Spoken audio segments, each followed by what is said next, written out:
Your desire is my command. Of course. Essentially, they're trained to fight. The Chantry would tell you that the Templars exist simply to defend. But don't let them fool you. They're an army.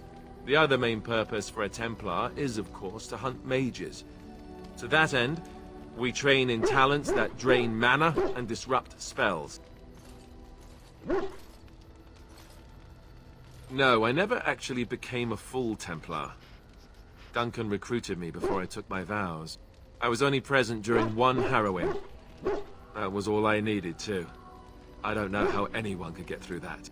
The girl they tested, she had a demon put inside her to see if she could resist. And she couldn't. We had to end it quickly.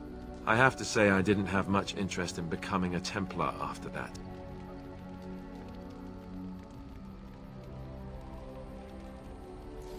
You could call it that, sure. The Chantry doesn't look on it the same way, however, since really our talents only work on mages. Against a regular person, I'm just a guy in a metal suit. Perhaps, but there usually isn't much of an opportunity. The Chantry keeps a close rein on its Templars. We are given lyrium to help develop our magical talents, you see. Which means we become addicted. And since the Chantry controls the lyrium trade with the dwarves, well, I'm sure you can put two and two together.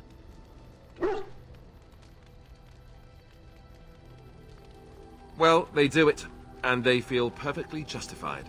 You don't need lyrium in order to learn the Templar talents. Lyrium just makes Templars' talents more effective, or so I was told. Maybe it doesn't even do that. The Chantry usually doesn't let their Templars get away, either, so they can spread their secrets. I'm a bit of an exception. Lucky me. Flowers? Thank you. They're very pretty. These were her favorite. I haven't seen these in such a long time. They smell just like Mother used to. Thank you. Thank you so much for remembering. What's on your mind? I have always had an affinity for the spirits of the Fade. As a child, I never feared my dreams because I knew they were there. I've always been able to feel the spirits, even if I never saw them. And as I nurtured my talent in the circle, I became more sensitive. I began to notice every time I was in the Fade, whether it was in a dream or in magical practice, that I was being watched. I suppose they must. It is these benevolent spirits that create our dream worlds in the Fade. Sometimes I would see it, a glowing, nebulous form. Most times I would just feel its presence, gentle and comforting, but somehow alien. I think it is a spirit of faith. They have never been seen before, and perhaps I am wrong. But something tells me I'm not. It always felt like the same entity. This one spirit was curious about me, and was guarding me, for want of a better word. There were times when I was in the Fade that it seemed to stretch forth to shield me, keeping me safe. And I think it gave me strength in my most terrible battles, Ostagar being one of them. I don't know why I was chosen.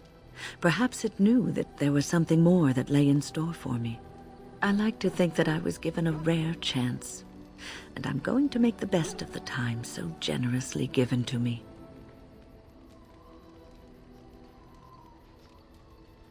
I will not lie motionless in a bed with coverlets up to my chin, waiting for death to claim me. That is not the death for me.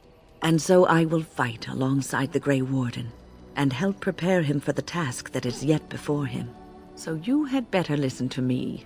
because I swear, if I should fall before the end and you don't seem to be doing things properly, I'll get up again to give you a good finger-wagging.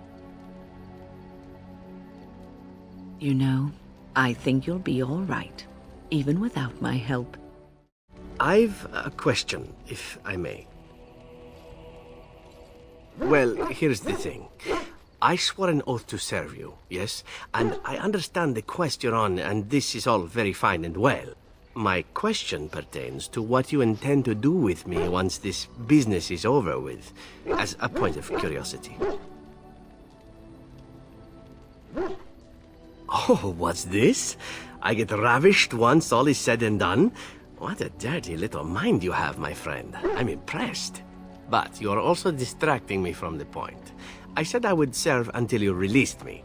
One simply assumes that once your Grey Warden business is finished, you would have no need of an assassin to follow you about. Am I wrong?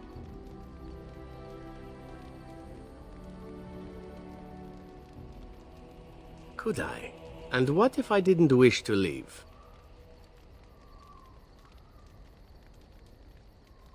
Oh, not more than friends? Indeed we shall. It is good to know what my options might be, but that is for another time. For now, we have much to do, yes? I have been mistaken. You are a soldier worthy to stand among the Beresad. I did not think so when we first met. Questions like this certainly contributed to the impression. The day will come when the Arishok sends us here. On that day, I will not look to find you on the battlefield.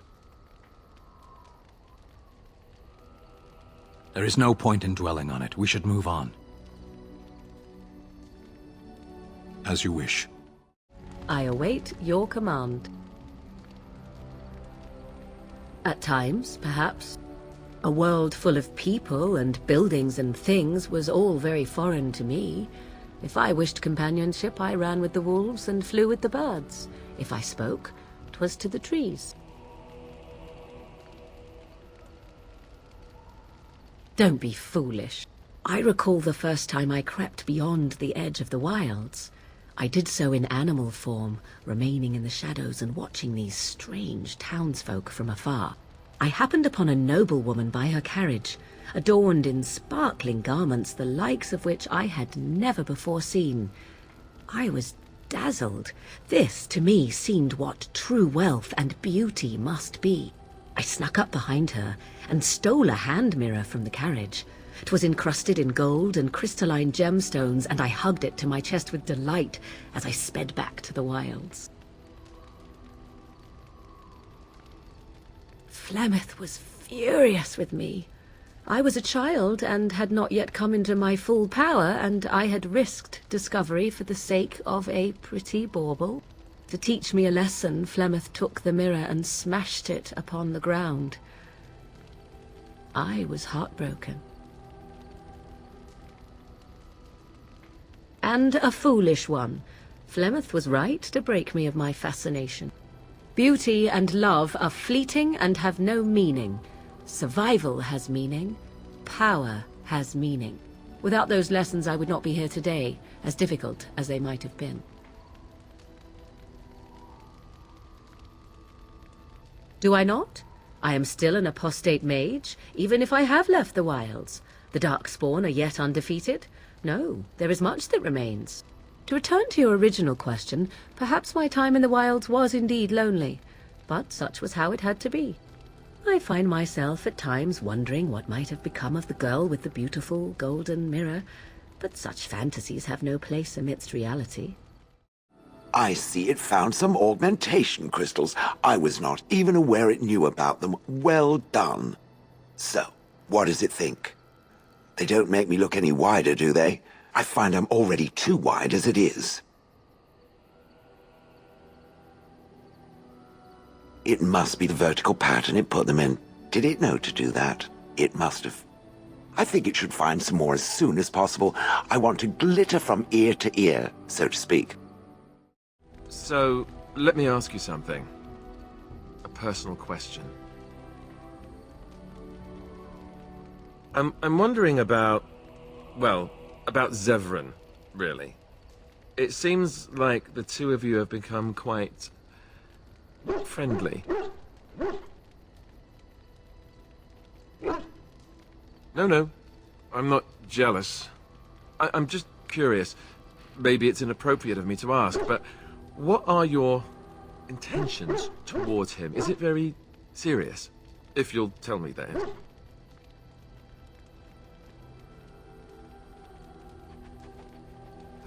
I was under the impression that the two of you were romantically involved. I would have said something sooner, but I didn't know how to put it without sounding, you know, jealous. So, what about Zevran? I don't like the idea of leading him on.